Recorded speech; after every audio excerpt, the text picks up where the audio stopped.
सबसे पहले तो इंडक्टेंस, इंडक्टेंस वो प्रॉपर्टी है, वो फिनोमेना है, वो फिजिकल क्वांटिटी है जो हमें ये बताता है कि किसी कॉइल के अंदर अगर फ्लक्स चेंज की वजह से ईएमएफ बनेगा तो कितना बनेगा। किसी कॉइल के अंदर फ्लक्स चेंज की वजह से अगर ईएमएफ बनेगा तो कितना बनेगा, what will be the value of that flux, what will be the value of that EMF. ठीक है, उस ईएमएफ की वैल्यू कितनी रहेगी, वो ईएमएफ किन किन पैरामीटर्स पे डिपेंड करेगा। अब ऐसा तो है नहीं ना कि मान लो एक मैंने छोटी सी कॉइल ले ली जिसके अंदर 100 टर्न्स है और एक मैंने बहुत बड़ी कॉइल ले ली जिसके अंदर 10,000 टर्न्स है, तो ऑब्वियसली दोनों से अगर मैं सेम अमाउंट ऑफ फ्लक्स को एसोसिएट कर रहा हूं तो क्या दोनों में सेम ईएमएफ बनेगा, क्या नहीं। फैराडे लॉ के हिसाब से तो हम कह देते हैं सेम बन जाएगा, लेकिन नहीं, ऐसा नहीं है, किसी एक पैरामीटर पे और डिपेंड करता है। आप कुछ सोचो, जो कॉइल छोटी है जिसके अंदर नंबर ऑफ टर्न्स कम है, कम फ्लक्स वहां से एसोसिएट होगा, कम फ्लक्स एसोसिएट होगा तो ऑब्वियसली उधर जो ईएमएफ डेवलप होगा वो भी कम है। एक बड़ी कॉइल है, एक बहुत बड़ी कॉइल है, उस बहुत बड़ी कॉइल के थ्रू अगर फ्लक्स चेंज करवा दिया जाए तो वहां पर ईएमएफ जो डेवलप होगा वो अलग होगा। So in both the cases the EMF development is totally different. ठीक है, दोनों ही केसेस में जो ईएमएफ का डेवलपमेंट हो रहा है वो डिफरेंट हो रहा है। पता किस फिनोमिना पे चलता है, तो इंडक्टेंस के प्रिंसिपल पे पता चलता है। किसके प्रिंसिपल पे, इंडक्टेंस के प्रिंसिपल। सेल्फ इंडक्टेंस का मैंने रोल ही आपको ये बताया था कि यार अगर मेरे पास एक कॉइल है और वो खुद ही के फ्लक्स को चेंज होता हुआ देखे, अगर वो खुद ही के फ्लक्स को चेंज होता हुआ देखे एंड खुद ही में एक ईएमएफ को डेवलप कर ले, so that type of inductance property और that type of property is known as self inductance. उसी को हमने क्या नाम दिया था, सेल्फ इंडक्टेंस का नाम दिया था। What do you mean by self inductance? Self inductance is that property of a material by which the material sees the change in flux which is created by itself only and generates an EMF। खुद ही के अंदर flux में change को देखता है और खुद ही में ईएमएफ को जनरेट कर देता है। अगर इस टाइप का फिनोमेना अपन को देखने को मिला तो that is known as self inductance property, that is known as self inductance property. Next will be the mutual inductance property. अगली कौन सी आएगी, म्यूचुअल इंडक्टेंस की प्रॉपर्टी आएगी। म्यूचुअल इंडक्टेंस की प्रॉपर्टी हमें किस चीज के बारे में बताती है कि यार दो कॉइल्स हैं आपस में। आप देखिए यहाँ पर स्क्रीन पे you can see there are two different coils, first coil second coil, red colour से दिखा रखा है, एक ब्लू कलर से दिखा रखा है। So whatever flux is getting changed by the first coil getting associated with the second coil, जो भी फर्स्ट कॉइल फ्लक्स को चेंज कर रहा है सेकंड से एसोसिएट हो रहा है। इसका मतलब फ्लक्स का चेंज लाया कौन, फर्स्ट, एसोसिएट किसमें हुआ, सेकंड में। तो मतलब देखा किसने, सेकंड ने देखा फर्स्ट फ्लक्स चेंज कर रहा है, चलो फिर हम उसको देखते हुए खुद में ईएमएफ बना लेते हैं। इसी प्रिंसिपल को कहा जाता है म्यूचुअल इंडक्टेंस। ठीक है, अब म्यूचुअल इंडक्टेंस कैसे निकाली जाएगी, ठीक है, एक निकाल के बताऊंगा, दूसरी ऑटोमेटिकली सेम है। एक निकाल के बताऊंगा, दूसरी ऑटोमेटिकली सेम है, कोई दिक्कत वाली बात ही नहीं है। ठीक है, दोबारा से लिंक भेज रहा हूं, दोबारा से लिंक भेज रहा हूं, सभी लोग ध्यान से देख लीजिए। ठीक है, तो एक निकाल के बताता हूं, दूसरा ऑटोमेटिक सेम हो जाएगा, कोई दिक्कत वाली बात रहेगी ही नहीं।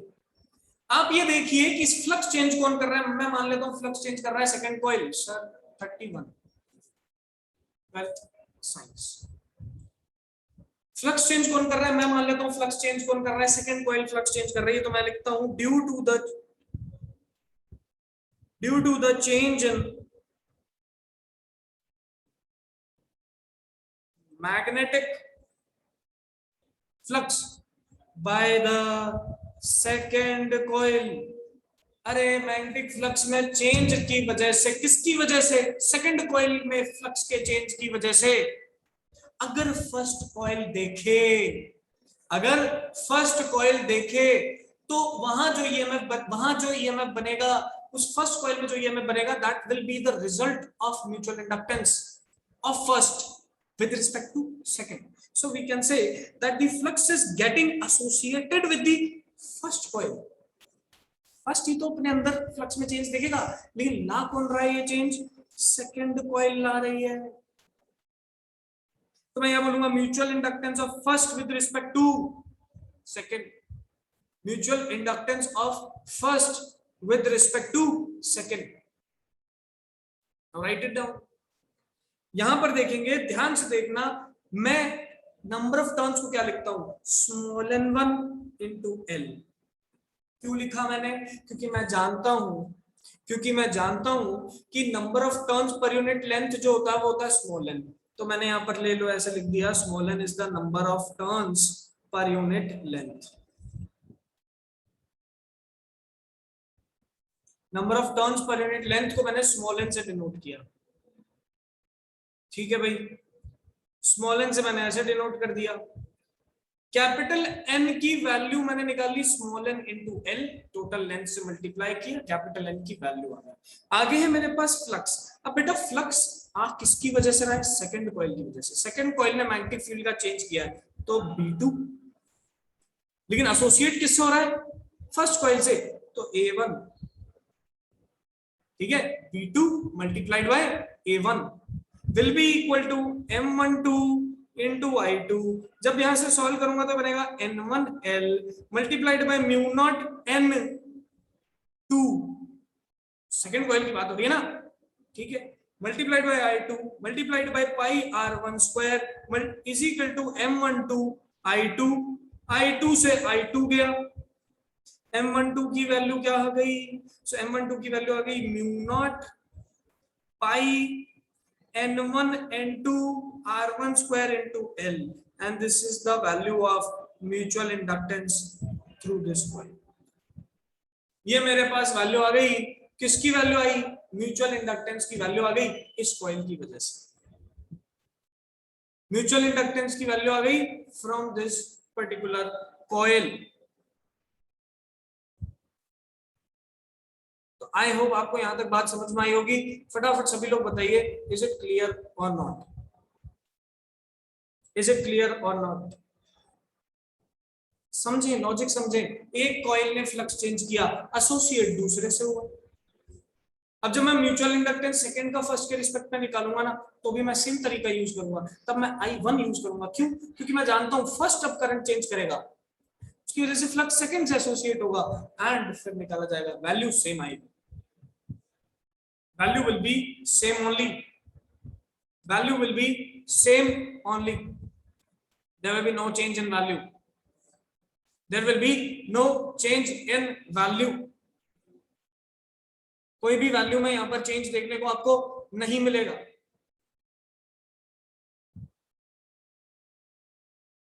There will be no change in value. चलिए आइए, तो मैं यहां पर आपको एक चीज बोल सकता हूं कि भाई M12 जो है वो M21 के बराबर होगा इन दिस पर्टिकुलर केस। इस पर्टिकुलर केस में M12 will be equal to M21।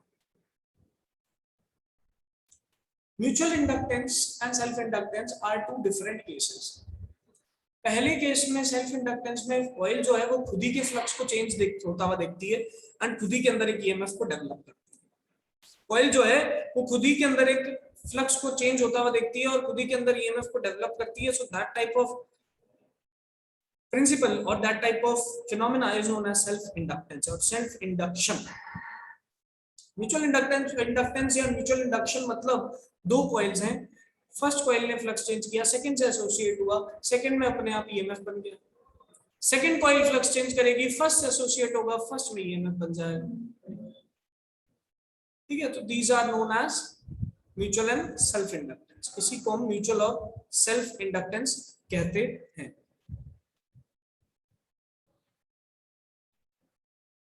तो आई होप यहां तक बात आपको समझ में आई होगी and it is clear to everyone also.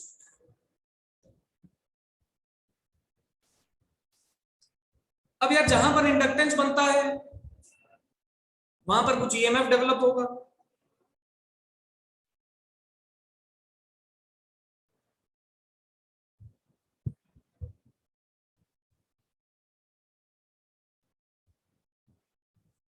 EMF which get developed in the coil, EMF जो coil में डेवलप होगा, that EMF will be equal to minus n d phi by dt, but we know that n phi is equal to mi, so we can say that it is minus m di by dt. Differentiation of current with respect to time multiplied by the self inductance gives you the value of EMF developed in the coil. अब एक छोटी सी बात मैं आपको यहाँ पे बताना चाहूंगा ताकि आपको ये चीज समझ में आए। मैं वापस से दोनों कॉइल्स बनाता हूं, आप लोग इसको ध्यान से देखिए। मैं दोनों कॉइल्स को दोबारा से बनाऊंगा। ये रहा एक कोर, इस कोर के ऊपर मैंने सबसे पहले एक कॉइल को लपेटा, फिर दूसरा कॉइल को लपेटा,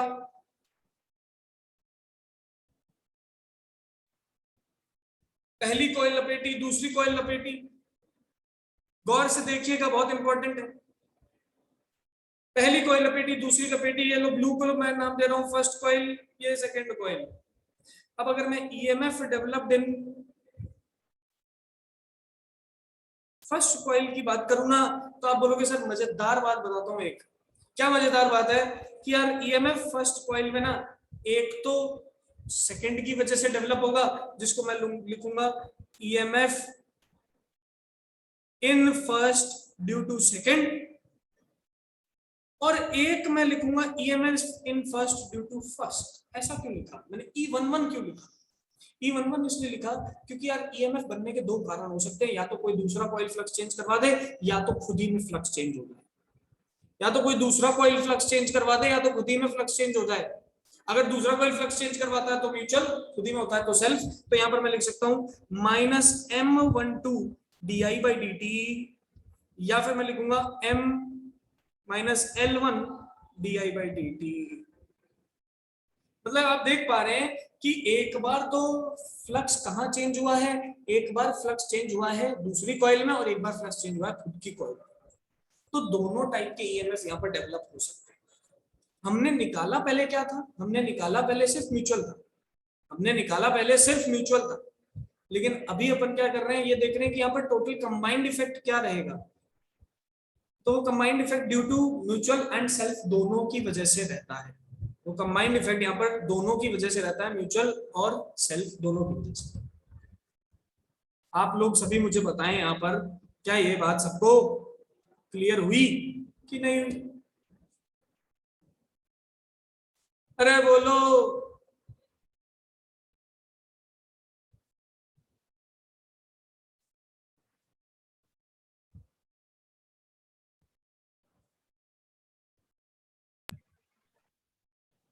बोलो बेटा।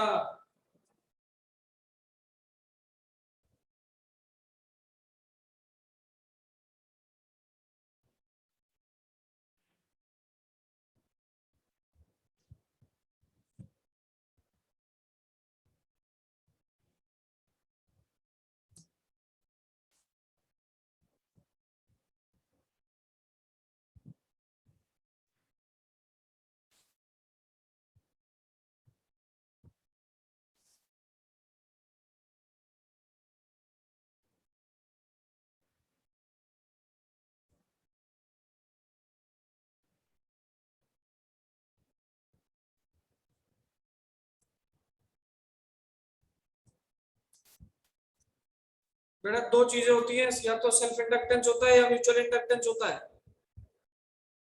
इधर इट इज सेल्फ इंडक्टेंस और इधर it is mutual inductance. Self inductance का मतलब बॉडी ने फ्लक्स चेंज किया, खुद ही की फ्लक्स को चेंज होता हुआ देख बॉडी अगर खुद ही ईएमएफ डेवलप कर ले तो उसे सेल्फ इंडक्टेंस कहेंगे। म्यूचुअल इंडक्टेंस मतलब किसी दूसरे कॉइल में फ्लक्स चेंज होता हुआ देख, अगर खुद के अंदर ईएमएफ डेवलप हो तो उसे म्यूचुअल इंडक्टेंस कहेंगे। यहाँ पर मैंने दो टाइप के, मैंने बोला कि ईएमएफ निकालता हूँ फर्स्ट कॉइल के अंदर टोटल कितना बनता है। ठीक है, फर्स्ट कॉइल के अंदर टोटल ईएमएफ कितना बन रहा है ये निकालने की कोशिश की। तो जब इसको निकालने की कोशिश की, मैंने देखा यार ईएमएफ फर्स्ट कॉइल के अंदर दो चीजें बना सकते हैं, या तो खुद ही की वजह से बनेगा या तो किसी और की वजह से बनेगा। ठीक है, तो हमने देखा कि खुद की वजह से जब बनेगा तो उसे अपन सेल्फ बोल देंगे, तो यहाँ पर सेल्फ का एक सेक्शन आ गया। और जब म्यूचुअल की वजह से बनेगा, किसी और की वजह से बनेगा, तो ये लो म्यूचुअल ईएमएफ का एक आ गया। तो एक म्यूचुअल और एक सेल्फ, एंड ये मेरे पास यहाँ पर टोटल ईएमएफ निकल के आता है बॉडी। बताओ सान्या क्लियर है कि नहीं?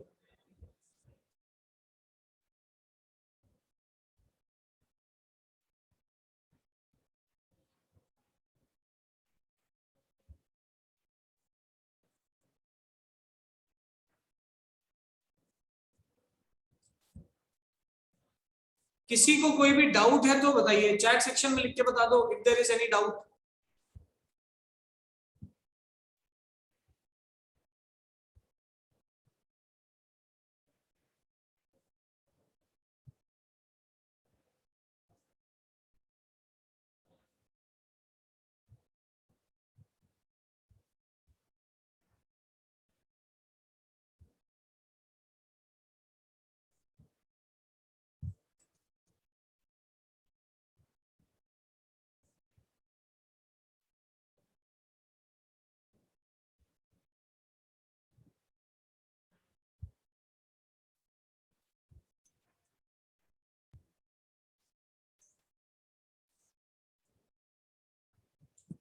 ईएमएफ हमेशा ऐड होंगे क्या? हाँ बिल्कुल होंगे, बिल्कुल ऐड होंगे। ईएमएफ हमेशा बिल्कुल ऐड होंगे, बिल्कुल। कैसे, उसकी बात करेंगे अपन आगे। ठीक है, म्यूचुअल इंडक्टेंस का टॉपिक यहाँ पर खत्म होता है। मैं आपको जो चीजें इसमें याद करने की है मैं आपको बता देता हूँ। ठीक है, सबसे पहले आपको सेल्फ और म्यूचुअल के बारे में पता होना चाहिए।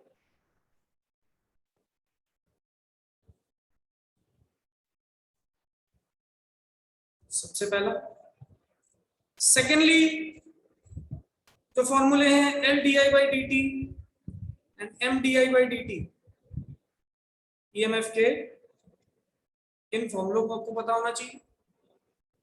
ठीक है, उसके बाद आपको ये पता होना चाहिए कि भाई जो ईएमएफ डेवलप हो रही है उसके पीछे कारण क्या है। ठीक है, उसके पीछे कारण क्या है ये आपको पता होना चाहिए। अगर ये चीज आपको पता है तो कोई दिक्कत वाली बात इसमें नहीं। चलिए, एक अब है ना छोटा सा रिलेशन और आता है हमारे पास। एक अब छोटा सा रिलेशन और आता है हमारे पास, and that particular relation is this. ध्यान से देखिए, हम जानते हैं एन फाई बराबर क्या होता है, एन आई। ठीक है, एन फाई बराबर एन आई। दोनों तरफ इसको डिफरेंशिएट करते हैं, let us differentiate it both sides. ठीक है, इसको डिफरेंशिएट करते हैं दोनों तरफ। हम यहाँ पर देखना चाहते हैं कि डिफरेंशिएशन से होता क्या, दोनों तरफ डिफरेंशिएट करते हैं। So on the LHS it becomes n phi d by dt, and on the RHS it becomes d by dt of mi. So basically it is nothing but जो पहले अपन ने निकाला था वही चीज है। ठीक है, पहले अपन ने निकाला था वही एग्जैक्ट सेम चीज है, कोई भी इसमें दिक्कत वाली बात नहीं है। N phi D by D phi by D T, इसी को ईएमएफ कहते हैं, तो ये बनेगा D by D T of M I, और we can say that minus M D I by. The minus sign always denotes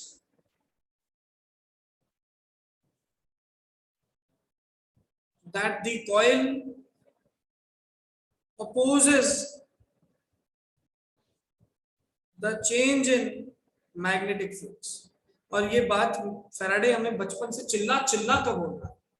Faraday ने बचपन से चिल्ला चिल्ला के एक ही बात बोली कि जो भी मैग्नेटिक फ्लक्स में चेंज आएगा उस मैग्नेटिक फ्लक्स के चेंज को अपोज करता है यहाँ पर जो भी ईएमएफ बनता है।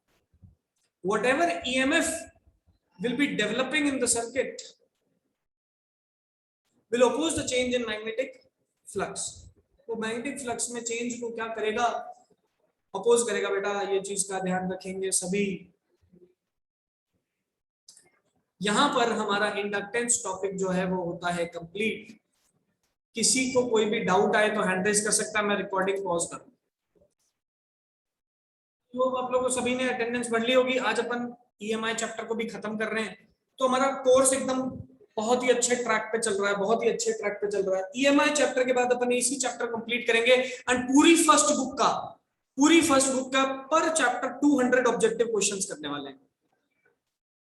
ठीक है, तो ऐसा मान के चलिए एग्जाम से पहले इस लेवल की प्रिपरेशन हो जाएगी हमारी कि कोई भी एक क्वेश्चन ऐसा नहीं होगा जो आपने देखा ना हो। देखा जरूर होगा, याद होगा कि नहीं होगा वो आप पे डिपेंड करता है, देखा जरूर होगा। चलिए अब अपन चलते हैं एसी जनरेटर पे। एसी जनरेटर, अब ये मत बोल देना कि सर ये एसी एयर कंडीशनर है। अगर किसी ने बोला उल्टा लटका दूंगा क्लास में। AC is not air generator, air conditioner, it is alternating current. ठीक है, एसी क्या है, एयर कंडीशनर नहीं है, it is the alternating current. अरे सर ये ऑल्टरनेटिंग करंट क्या होता है? मैंने तुम्हें करंट इलेक्ट्रिसिटी में एक बात बताई थी कि एक ऐसे तरीके का करंट होता है जो अपनी पोलैरिटी को रिवर्स करता रहता है after fixed interval of time. मान लो 1 सेकंड हुआ, नेगेटिव पॉजिटिव ऐसे था, करंट ऐसे क्लॉकवाइज जा रहा था, 1 सेकंड होते ही एंटी क्लॉकवाइज जाने लग गया, फिर 1 सेकंड होते ही क्लॉकवाइज जाने लग गया, फिर 1 सेकंड होते ही एंटी क्लॉकवाइज जाने लग गया, and so on so fourth. अगर इस तरीके का अरेंजमेंट आपको कहीं पे भी देखने को मिले, इस तरीके का करंट फ्लो आपको कहीं पे भी देखने को मिले, तो हम इसको ऑल्टरनेटिंग करंट के फॉर्म में बोलेंगे। तो हम इसे ऑल्टरनेटिंग करंट के फॉर्म में बोलेंगे। तो कोई भी दिक्कत वाली बात इसमें नहीं होनी चाहिए किसी को भी। What do you mean by alternating current? ऐसे टाइप का करंट जिसके अंदर जो कॉइल है, जो भी करंट है, that is reversing its direction after fixed interval of time. ठीक है, that is reversing its direction after a fixed interval of time. Let us see what is happening. पहले तो अपन देखते हैं कि यहाँ पर हो क्या रहा है, होने के बाद हम ये देखेंगे क्या मैकेनिज्म है। तो लेट अस सी।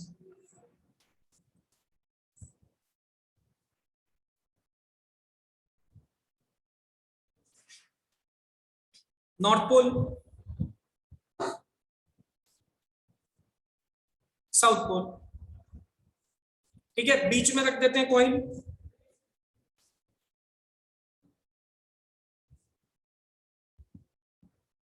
ये रख दिया बीच में कॉइल, ये लगा दी रिंग्स लाइक दिस। ये सेंटर पॉइंट के अबाउट क्या कर सकता है, रोटेट। कौन करता है रोटेट? हम करवाएंगे रोटेट। आपने मोशनल ईएमएफ का कॉन्सेप्ट याद करो, आपने कंडक्टर को मूव किया, फ्लक्स चेंज करवाया, फ्लक्स चेंज होता है तो ईएमएफ बनता है। हमने यहाँ पर भी वही किया, हम यहाँ पर इसको ओमेगा एंगुलर वेलोसिटी से रोटेट करवाते हैं। सो लेट अस से आफ्टर टी टाइम ये जो कॉइल है ये रोटेट होके थोड़ा सा इस तरीके की होगी। That means it gets rotated by an angle of theta. Let us say that after t time the coil gets rotated by angle of theta. Theta angle से after T time coil rotate हो जाती है। चलिए बिल्कुल सीधी सी बात है, तो यहां पर लिख देते हैं let the coil rotates after rotates by an angle theta after T time. ठीक है, थीटा एंगल से रोटेट हो जाती है तो थीटा की वैल्यू कितनी होगी, तो ओमेगा टी होगी। थीटा की वैल्यू कितनी होगी, ओमेगा टी होगी। फैराडे लॉ क्या कहता है, minus N D five B by D T.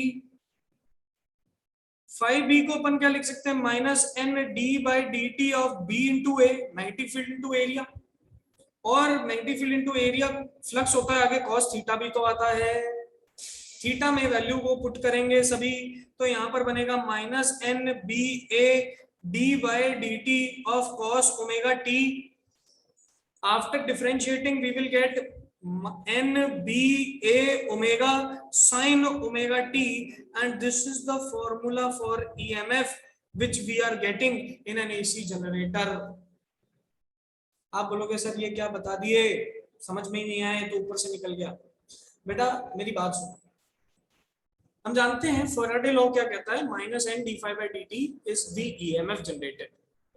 ठीक है, फाई क्या है, फ्लक्स। फ्लक्स क्या होता है, B dot A, magnetic field dot area vector. Flux क्या है, magnetic field dot area vector. Magnetic field और एरिया वेक्टर के बीच में अगर डॉट प्रोडक्ट करवाओगे तो that will be the flux. Dot product के अंदर डॉट अगर हटाते हैं तो आगे cos थीटा आता है। थीटा हम जान चुके हैं कि यार रोटेट कर रहा है ओमेगा एंगुलर वेलोसिटी से, तो जो थीटा है उसकी वैल्यू हो जाएगी ओमेगा टी। हमने थीटा की जगह ओमेगा टी पुट कर दिया। बी और ए मैग्नेटिक फील्ड और एरिया तो कांस्टेंट है, बाहर ले गए, डिफरेंशिएट कर दिया cos ओमेगा टी को टाइम के रिस्पेक्ट में, तो मेरे पास जो रिलेशन बनता है वो बनता है EMF is equal to N B A omega cos omega T. N B A omega cos omega T.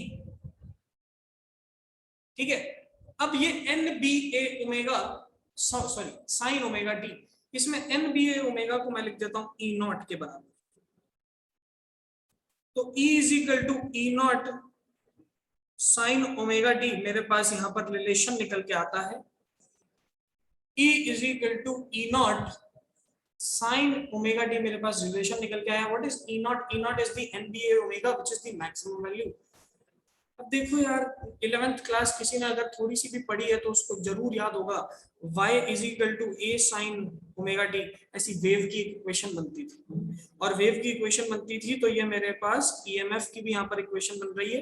कैसी बन रही है? साइनोसॉइडल ही. तो ईएमएफ का ग्राफ भी कैसा बन रहा है? साइनोसॉइडल. कुछ टाइम तक पॉजिटिव फिर नेगेटिव फिर positive. And this is known as the working of AC generator. AC generator जैसे जैसे रोटेट करेगा, ध्यान से देखो, जैसे जैसे रोटेट करेगा फ्लक्स की वैल्यू बढ़ेगी, फिर रोटेट करेगा फ्लक्स की वैल्यू कम होगी, फिर रोटेट करेगा फ्लक्स की वैल्यू वापस से बढ़ेगी और फिर बढ़ेगा कम होगी. तो ये जो फिनोमेना चल रहा है, एक बार फ्लक्स बढ़ा तो करंट आया, फ्लक्स कम हुआ तो करंट कम होने लगा, फिर वापस फ्लक्स बढ़ा तो ऑपोजिट डायरेक्शन में फ्लक्स बढ़ने लगा, फिर ऑपोजिट डायरेक्शन में फ्लक्स कम होने लगा and so on so fourth.